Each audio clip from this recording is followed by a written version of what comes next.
उस एमएलसी चुनाव का नामांकन आज से होगा। आपको बता दें कि आज से 19 मार्च तक नामांकन, यानी कि 15 मार्च से 19 मार्च तक, 21 मार्च को नामांकन पत्रों की जांच की जानी है। 23 मार्च तक नाम वापस लिए जा सकेंगे।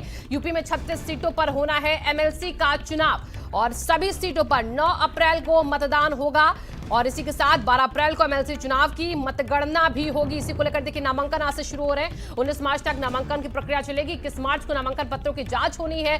23 मार्च तक नाम वापस लिए जाने का वक्त है और यूपी में 36 सीटें हैं एमएलसी की जिनका ये चुनाव होना है। सभी चुनावों की तारीखों को लेकर इसके साथ पार्टियां भी तैयार हो रही है। एमएलसी के चुनावों को लेकर नामांकन की प्रक्रिया आज से शुरू 19 मार्च तक चलने वाली है और इसके साथ ही 23 मार्च तक नाम वापस भी लिए जा सकते हैं।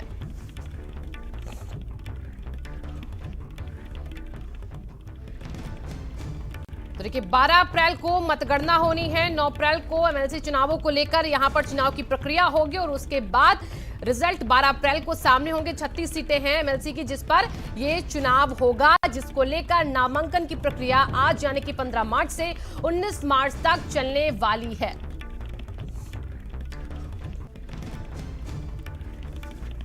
तो अब यूपी विधानसभा चुनाव के बाद यूपी में विधान परिषद के चुनावों को लेकर भी तैयारियां तेज करते राजनीतिक दल हैं। 36 सीटें हैं जिन पर चुनाव होना है और ऐसे में हर एक पार्टी इस बार अपना दबदबा बनाने की कोशिश में यहां पर विधान परिषद के भी चुनावों में, एमएलसी के चुनावों में भी। हालांकि सबसे ज्यादा सीटें भारतीय जनता पार्टी की है यहां पर, लेकिन उसके बाद जब अब 36 सीटों का चुनाव होगा तो उसमें कितनी सीटें किस दल को मिलती ये अब 12 अप्रैल को मतगणना के बाद क्लियर हो जाएगा। तो एमएलसी के चुनाव का नामांकन आज से शुरू हो रहा है। 19 मार्च तक, 21 मार्च तक नाम वापसी और इसी के नामों की जांच होगी। फिर 23 मार्च तक नाम वापसी हो जाएगी और इसी के साथ 12 अप्रैल को मतगणना होगी एमएलसी चुनाव की।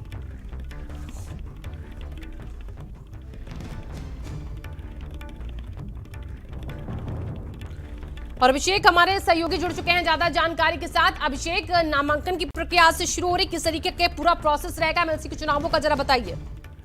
देखिए, विधान परिषद की कुल 36 सीटों पर चुनाव होना है। 35 में स्थानीय निकाय प्राधिकार पे स्थान रिक्त हो रहा है। तो ऐसे में ये चुनावी प्रक्रिया शुरू हो जाएगी। 19 मार्च तक नामांकन होगा और उसके बाद 12 अप्रैल को मतगणना कराई जाएगी। इसमें स्थानीय निकाय से संबंधित जो ग्राम प्रधान होते हैं, बीडीसी होते हैं, डीटीसी होते हैं, ये वोटर होते हैं, यानी इनडायरेक्ट इलेक्शंस होते हैं, बहुत महत्वपूर्ण है। इसलिए भारत निर्वाचन आयोग ने इसके लिए पूरी तैयारियां कर रखी हैं। विधानसभा चुनाव खत्म होने के बाद अब ये प्रक्रिया शुरू हो रही है। 35 ऑब्जर्वर्स भी नियुक्त किए गए हैं ताकि इस पूरी प्रक्रिया को सही तरीके से कराया जा सके। कल शाम को ही हमने देखा कि बीजेपी की तरफ से कोर कमेटी की बैठक होती है और इन सीटों पर किन प्रत्याशियों को उतारना, उसको लेकर के भी बहुत चर्चा की गई, क्योंकि विधान परिषद में 100 सीटें हैं। 36 एमएलसी इस कोटे से आते हैं, स्थानीय निकाय से, यानी जिस भी पार्टी का दबदबा होगा इन 36 सीटों पर, वो विधान परिषद में मजबूती के साथ खड़े रहेगी। चलिए, बहुत बहुत शुक्रिया तमाम जानकारियों के लिए अभिषेक आपका। फिलहाल